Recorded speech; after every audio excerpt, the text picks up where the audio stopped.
Hey all, Tom Moran here from Tom's Big Spiders. With this episode, we're actually going to be rehousing two different species. I kind of grouped them together because they have a similar aesthetic, and they're both very, very hardy spiders and fairly popular in the hobby. So the first one we're going to be looking at is Acanthoscurria geniculata, or the Brazilian Whiteknee. The second one we're going to be looking at is a Nhandu coloratovillosus, or I believe Brazilian black and white.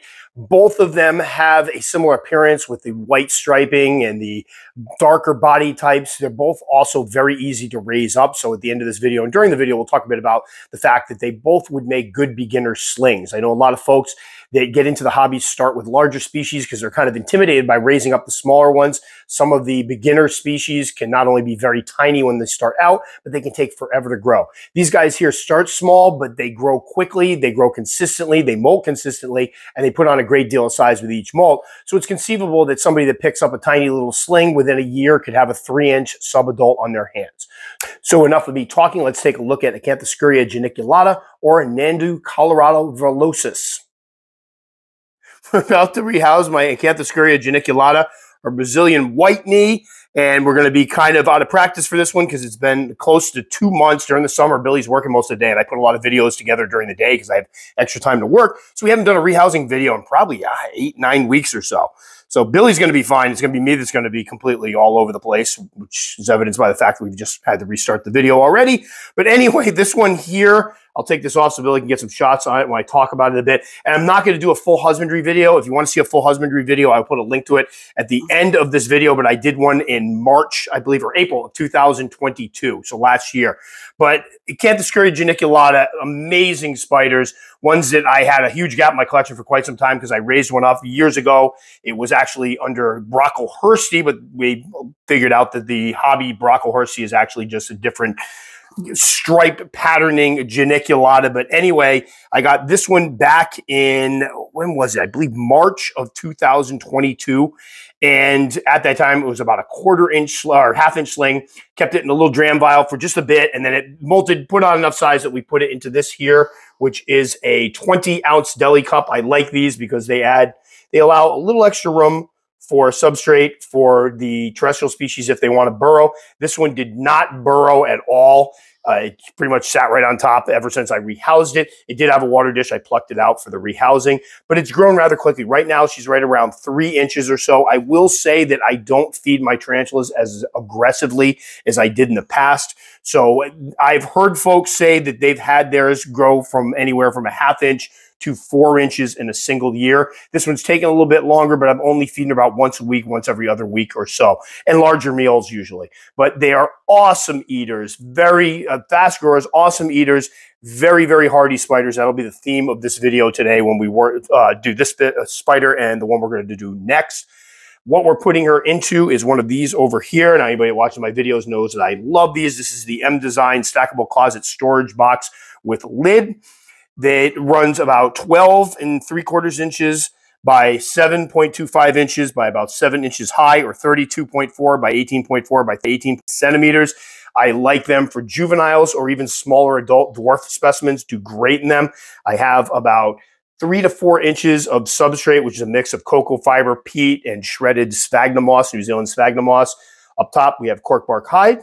We have the green sphagnum moss because it looks pretty and it retains moisture. We have some leaf litter because I like the way it looks, and there will be a water dish that I'm going to pluck out. I always forget to put them in there and people ask me about them, so we're going to pluck it out until we get her actually in the enclosure.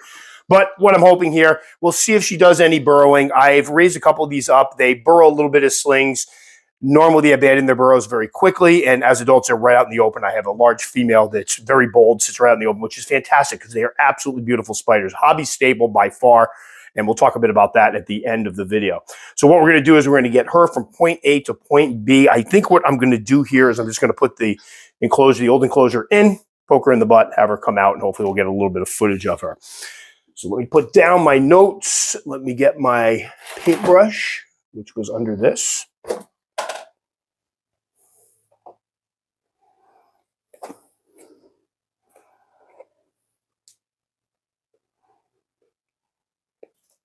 Ooh, look at her. Spicy. Now I'm poking you in the butt, so that means go. And there she goes. Woo!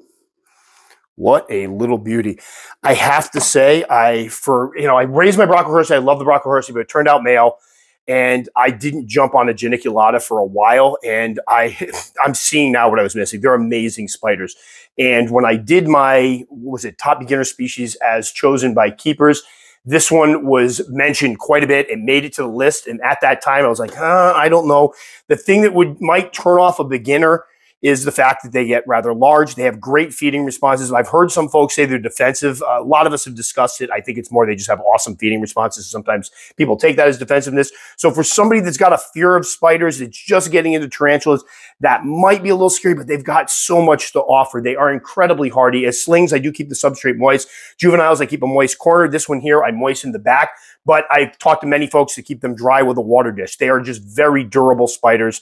They survive and thrive in a myriad of conditions. They grow quickly. They're easy to keep. A lot to love as far as a beginner species. And I would say that as far as a spider, that if somebody's looking to keep slings for the first time, this one here would make an excellent contender for a first-time sling. They're just so easy to keep.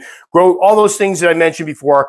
Make them very easy for somebody to grow up from a little teeny tiny sling to adult. You want to see a spider, especially when you're not used to keeping slings, put on size with each molt, show that it's marching on to adulthood. And these guys, with a few molts, they start showing the striping, they show some of that adult color, and they get big quickly. So if you feed them more aggressively, you can have a 4-inch specimen in a year. If you don't feed them as aggressively, you have a littler one right here, but still show some of those adult colors. So as far as temps are concerned, I will mention temperatures. I keep these guys during the summertime up here. It's high 70s, mid 80s.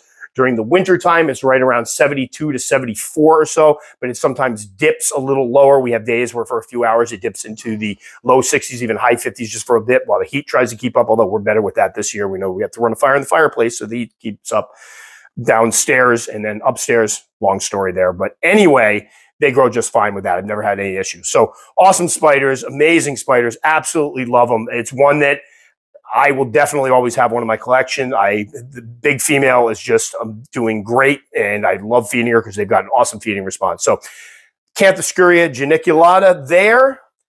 We're going to go ahead and close this one up, and we're going to switch to the next spider we're going to do. Oh, just a note on the tops.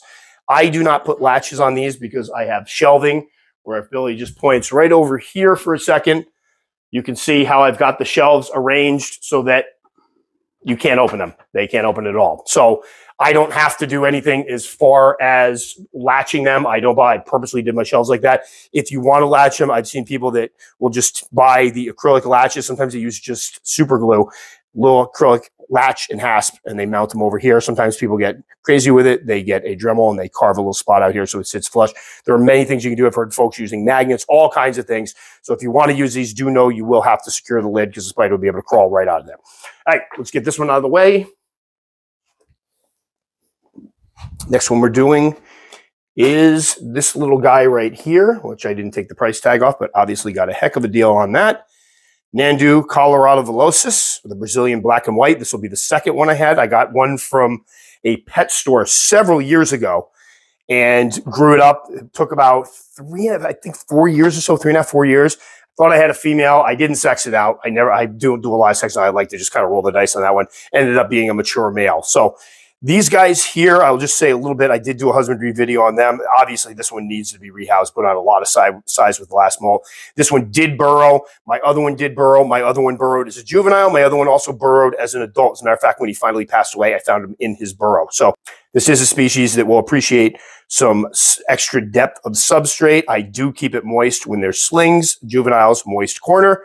And then adults, I would keep the corner moist, let it dry out, and then always have water dishes. So like the aforementioned Acanthoscurria geniculata, this one is a very hardy spider. It's a faster growing spider overall. The first one I got, I believe, hit about 3 inches in a year. This one, again, I haven't been feeding them quite as aggressively up here.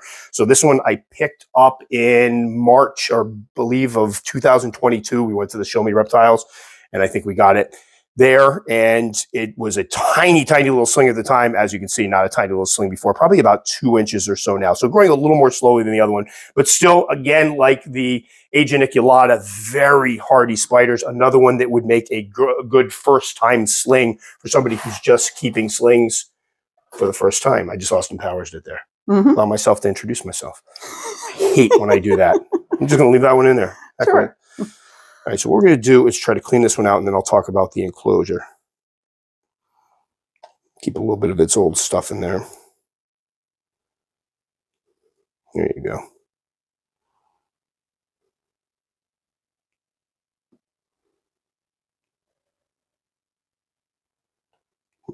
There you go. All right, so Billy wants to get, these are gorgeous little spiders. The common name for them is Brazilian black and white. And you got Brazilian Whiteknee, Brazilian black and white, Brazilian black, white, and red. That's why I love common names. But they get overlooked quite a bit. They're awesome spiders. I think these guys, along with Nhandu tripepii, I know Nhandu chromatus gets a lot of looks. They're very popular, but these guys get overlooked. Gorgeous to have that reddish colors on the body, the striping on the legs. Very hardy, grow quickly, a lot to love in a spider. So this enclosure, I have it in here. If anybody watches any of my videos, you know I love these for my juveniles. This is one of the Sterilite ID latches. They come, a lot of times they have different colored little clasps here. I have green ones, I have gray ones, I think I have blue ones somewhere. But these measure 7.5 inches by 5 5/8 inches this way, I think, by 6 inches deep. 19.4, 14.3, 15.2 centimeters. So decent size. I have, oh God, right now, 1, 2, 3, 4, 5, 6, 7, 8, 9, 10, 11, 12, 13, 14, 15, 16 of these going with spiders in them. That should show you how much I like them, but they're great for some of the juveniles. I have a bunch of my Phormictopus in these right now. I have a bunch of my Ephebopus or Ephebopus in these. Awesome enclosures. Very easy to drill. I just take a drill out the holes. The substrate, once again, is a mixture of cocoa fiber, peat with the sphagnum shredded. We have a cork bark hide in there. I put a little starter burrow underneath it, some sphagnum moss. I didn't put any leaf litter in this one. I don't think she's going to be in it all that long. And then a water dish. But Billy wants to get a little close shot of that one there. Gorgeous little spider, already showing her adult coloration. She put on a lot of size with it. Last molt, she was definitely last time she molted, she was definitely too big for this enclosure. But I fed her a couple big meals, and next thing I know, she was in pre-molt again. So I waited to rehouse her, and she put on a lot of size with this one. So I'm guessing the next molt's going to bring even more size. But again, very easy to keep. Same temperatures as the other one. Same basic type of husbandry. And they're hardy as all heck. So if you're sitting there going, hey, you know what? I'd really love to try out a sling for a first time. Please let these ones be something you consider. And then obviously they're not particularly expensive. Although they're not overly readily available in the hobby, they tend to be rather reasonably priced, as evidenced by the fact I got this one for $10 and I've seen them offered up for like 19 and 20 and 30. And that $30 is not that bad for a sling either. So as I mentioned before, behavior-wise, I do expect this one to continue to do some burrowing, and we'll see. Hopefully this time around I get a female. I'll probably sex this one out, because if I know I have a male coming, I might go look for another sling to try to get a female again. And I am planning on doing a little review of some of my Nhandus, so this one will be one of the ones that's included. All right, so that about does it. We got Acanthoscurria geniculata. We've got Nhandu coloratovillosus. Very similar species in terms of aesthetics, very similar species in terms of care, and very similar species in terms of how easy they are to grow up. So I get a lot of folks out there to ask me what is a good starter sling species. And I think there are a lot out there that'll fit the bill. For somebody that doesn't mind a spider that can get pretty big, has a good feeding instinct, I think both of these specimens or both of these species fit the bill wonderfully. They grow quickly. They molt frequently. They put on decent size. You can get them up to at least 3 inches in a year. So you're not going to be staring at a teeny tiny sling for years on end. And they're very, very tough and hardy spiders. As I said before, I keep mine moist as slings. I keep them somewhat moist as juveniles. As adults, you can keep them with a water dish, dry. I do like to put a moist quarter in there that mine don't seem to show any preference for it whatsoever. Another species that I would throw in there that's kind of similar to these is the Nhandu tripepii, or Brazilian blonde. That's another one that same features that these two have. They grow quickly. They're hardy. Awesome spiders to start off with. So again, if you don't mind having an 8-inch spider at the end, these are great ones to start with if you want to raise up your first slings. So that will do it for this one. As always, if you liked enough to subscribe, very much appreciate. Click the little circle up in there. I'm going to put 2 other videos, probably the 2 husbandry videos for these 2 species over here. You take the time to comment. I will take the time to respond. Just know it can take me a couple days, and I'm going back to school soon, so I'm going to have less time on my hands, so it can take me even more days. Guys, as always, stay safe. We'll catch you all next time.